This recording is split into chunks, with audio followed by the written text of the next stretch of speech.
एक समय की बात है।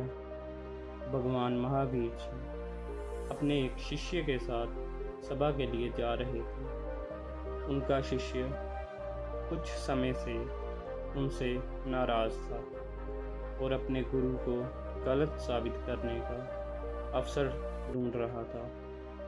सभा में जाते हुए रास्ते में उन्हें एक जंगल मिला।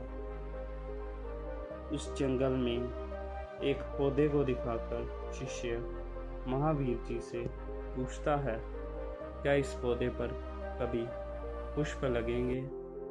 महावीर जी ने कुछ समय के लिए अपनी आंखों को बंद कर लिया और उत्तर दिया, हाँ, अवश्य लगेंगे। शिष्य ने उस पौधे को उखाड़ कर फेंक दिया और जोर जोर से हंसकर कहने लगा, आपको इतना भी नहीं मालूम?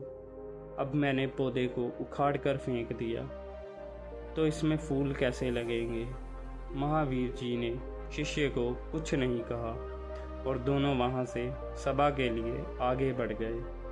बरसात का मौसम था, मार्ग यात्रा करने के लायक नहीं थी। महावीर और उनके शिष्य सभा स्थल पर ही लगभग एक सप्ताह तक रुक गए। लौटने का एक वही मार्ग था जिससे वह गए थे। महावीर अपने शिष्य के साथ उस स्थल पर पहुंचे जहां शिष्य ने उनसे प्रश्न किया। शिष्य ने उस पौधे को देखा जिसे उखाड़ कर फेंक दिया था।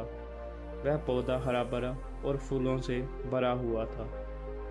शिष्य को आश्चर्य हुआ, इस पौधे को तो उसने उखाड़ कर फेंक दिया था, तो यह वापस कैसे लग गया और इस पर पुष्प कैसे आ गए? क्योंकि उस समय वर्षा ऋतु का समय था।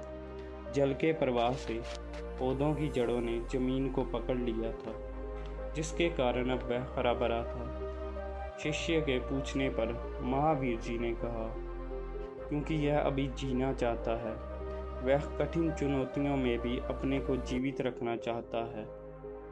इस कारण वह तुम्हारे द्वारा उखाड़ कर फेंकने पर भी जीवित खड़ा है। शिष्य ने अपने गुरु की महानता को जान लिया था। उसके मन में जितने प्रकार के विषेद थे वह सब दूर हो गए।